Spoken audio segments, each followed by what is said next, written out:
continuing our team coverage right now. We have first-hand accounts of what happened during the shooting at the Pulse nightclub. News 13's Amanda McKenzie joins us right now live. And Amanda, we have learned that during the shooting there were some incredible acts of bravery. New video shows the moment when a Seminole County native almost died while trying to help a woman he'd never even met. About 30,000 people inside the stadium, including some very young fans who hope to someday play on a field like the one behind me. Right now, the Powerball jackpot stands at a whopping $500 million, making it the hottest ticket in town and across the country. We'll talk about that in just a second. But if Hillary Clinton does win, what does this mean for both Bernie Sanders and Martin O'Malley? Would O'Malley be forced to drop out? Disney's Very Merry Christmas Party has officially begun here at Walt Disney World at the Magic Kingdom. This year's theme is Frozen, the #1 animated movie of all time. And we are following breaking news right now in Colorado, where 4 police officers were shot in an attack near a Planned Parenthood clinic, and the gunman is still on the run. Those 2 Kenyan sand boas are now back safe and sound here at Pet Bazaar. You can take a look. Here they are.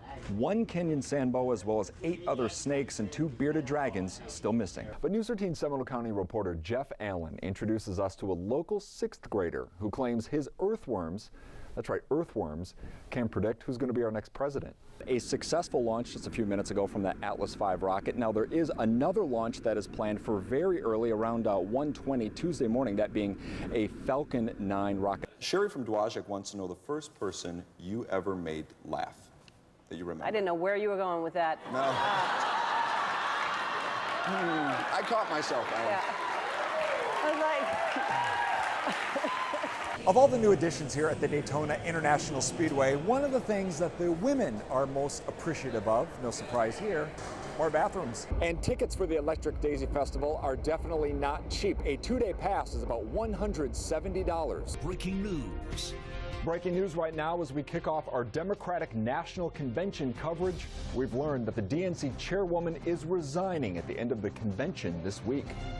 Plus, we have live team coverage right there in Philadelphia as all the big names begin to roll in for the convention. And good evening, everybody. Thanks for joining us on this Sunday night. We appreciate it. I'm Joel Schipper. We have complete coverage of the DNC that kicks off tomorrow. But first, let's begin with your weather on the ones. Mallory Nichols joins us right now live in the Weather Center. Possibly some spots of rain later tonight, right? Of course, we have a team, as you saw, out in Philadelphia, but our coverage does not stop there. News 13's Trey Paul is in the Web Center with ways that you can stay informed this week on our website. In other news tonight, an argument between a husband and wife ended in gunfire inside of a Deltona home. News 13's Stephanie Bachara is live near Alameda Drive. Stephanie, this all took place in front of children. A very ironic misspelling has people talking in Volusia County. Take a look at this. This is outside of Deltona High School. We started getting viewer pictures yesterday announcing the school zone spelled S-C-O-H-O-L. This piece of pavement is on Howland Boulevard near Pine Ridge High School, and as you can see right there, spelled wrong not once but twice. Now, we sent our crew out there this morning to check it out, and it appears a correction has already been made. Rip currents caused several beach closures throughout Volusia County this weekend, and beach safety crews rescued nearly 50 people throughout the county just on Saturday. Beach safety flew the red flag due to those hazardous currents. And tonight, a 16-year-old girl from Claremont rescued an 18-year-old man who had been swept away by the currents. Now, the team managed to get the man back to shore. Fire rescue and evac took him to the hospital as a precaution, and he is expected to be okay. Time right now, 5:10, and a check of your weather on the one's forecast. Mallory joins us right now live in the Weather Center. You mentioned earlier at the top of the half hour, not as humid, doesn't feel as bad as it has in the last few days. If you heard a rumble through downtown Orlando this afternoon, it was the sound of hundreds of bikers driving through town in support of the One Orlando Fund. News 13's Caitlin Wilson was at the Pulse Memorial for that ride and spoke with the bikers about why they're supporting the 49 victims and their families. A U.S. president is heading to the country. How Cubans right here in Central Florida feel about the trip. And it's that time of year for the MacDill Air Fest, this year's event honoring those who made the ultimate sacrifice. Plus, if you've made a bracket and you can't get enough of that March Madness, it could be affecting your job.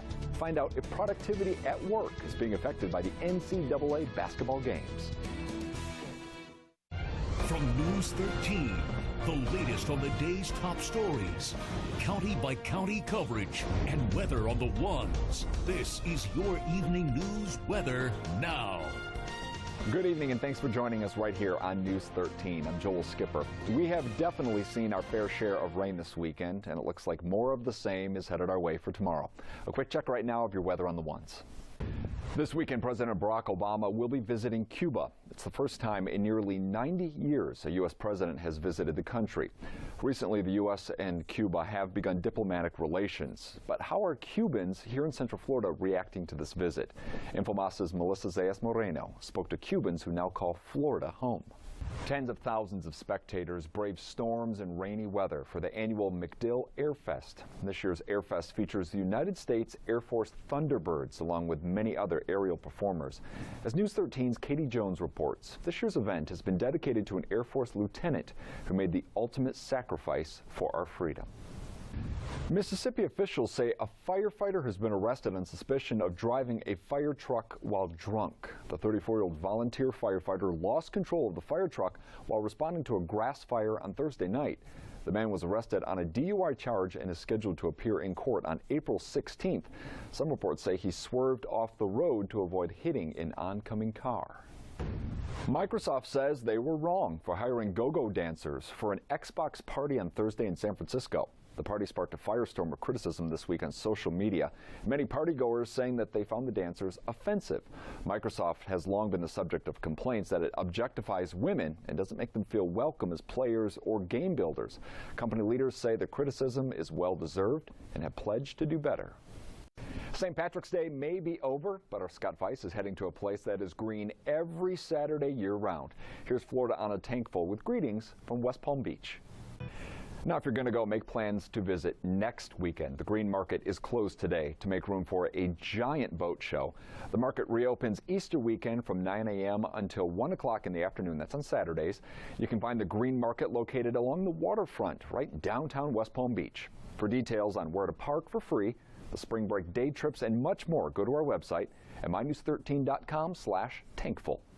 Some athletes play best at football. Others are best on the hardwood, and some make themselves fly. Pole vaulting may be an unusual sport to pick up, and it's pretty hard to master. Bridal Sports Network's Andy Wantour has more on our Central Florida Athlete of the Week. When you see those texts, when you see the social media posts that came out from Pulse when this was happening, telling people to run away from the building, happening in real time, and then we see Mayor Buddy Dyer come out and realize, did he just say 50? 50? Surely he meant 15. Maybe hopefully that number went back and not up. But 50 and 53 people in the hospital. Sandra, Mike Kennedy says his animals are not pets. He's never looked at them as pets. He has permits for all of them, and that includes the 8-foot-long king cobra that escaped from its enclosure about 2.5 weeks ago that could be in the woods behind me. And it's taken away, it's put a negative twist on all the good work we do here. For the first time, Michael Kennedy is going on camera talking about the king cobra that escaped from its enclosure more than 2 weeks ago off north of Popka Vineland Road in western Orange County. Kennedy is a zoologist who has scientific collection and research permits and often finds himself taking in injured or sick animals people don't know what to do with, including venomous snakes. Most of the animals we have here are rescues. I've picked them up for law enforcement. I've got snakes that came from Winter Park PD, Windermere Fire Department. Recent storms created water damage in Kennedy's garage, where he houses about a dozen snakes, including other cobras, all in locked cages. When the water got in there, it caused it to expand just enough and get soggy enough that the snake was able to, I mean, just a very small area, but it doesn't take much for a snake, to work that screen loose and came out the side. He returned from a trip and realized the snake was gone, and that's when the search immediately began. I emptied this building, everything, opened toolbox drawers up at the attic. I mean, hours and hours and hours, and virtually all night. And it wasn't the next day till I called it in, but as soon as I realized, man, he's not here, I got to report this, I called it in. Because snakes are masterful at escaping, Kennedy said he had only 2 options on what to do next. I know half a dozen snakes that people have lost, and many of them were monocle cobras that they never said a word. But I can't do that. It'd just be the wrong thing to do, and it's too important what I'm doing. I have to be straight up and legal, so I was, and I've taken a lot of heat for it. Don't get mad at me. In addition to the snakes, Kennedy has a leopard, as well as several alligators and crocodiles on the 5-acre property known as Dragon Ranch. There you go, buddy. All animals who needed a second home. The Florida Fish and Wildlife Commission has set up traps for the missing cobra, but knows finding a missing snake, even an 8-foot king cobra, could be next to impossible. Of course, my primary concern is that nobody gets hurt. I mean, the chances of that animal hurting somebody are extremely remote. These woods are full of rattlesnakes, water moccasins, coral snakes. You know, he's just another snake out there. He's fast, agile. He sees you coming long before you ever see him, and he's out of your way. He just wants to stay hidden. Now, Kennedy says the next few months may be difficult to actually finding that snake because the weather is getting much colder. It might be difficult for that snake to survive. If you do see that king cobra, you are urged not to approach it, but call 911 immediately. Reporting live in Apopka, Joel Schipper, News 13. In a few block radius in Chicago's Grant Park this weekend, you have your share of African food: Chinese, Middle Eastern, Vietnamese, Polish, Irish, vegan, Mexican, and Latin Indian fusion, just to name a few. With hundreds of thousands of people to attend over the nearly 2-week period, we decided to get here early, right when the gates open. After buying our tickets, sold in strips of 12 for $8, it was time to start chowing down. Taste of Chicago has officially started. Where to first? 60 restaurants. Why not start off with dessert? We're going to head over to Eli's Cheesecake. At each restaurant, you can get full orders or taste portions, which are good-sized samples of some of the most popular dishes. Even the pickiest of eaters can find something. You won't have a shortage of caloric consumption at this festival. Here, all diets are off. We're looking for cheese fries and Italian ice. It's really good. We've had the tacos right here, and we had bratwurst sausage.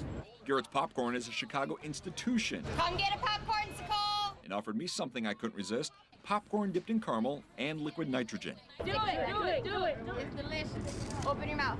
There you go. It's like college. We thought it'd be a great treat for the summertime. Taste of Chicago, frozen treat, something a little different from the ordinary. So we just dip it in there for about 3 or 4 seconds, and it instantly freezes our popcorn.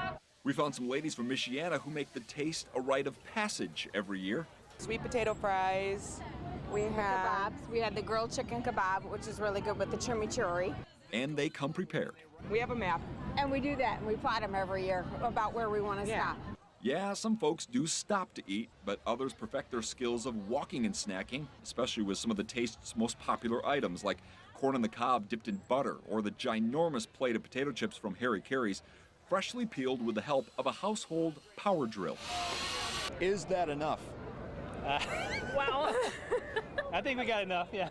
Being in the Windy City at Harry Carey's, I just couldn't help myself. Let me hear your best Harry Carey impression.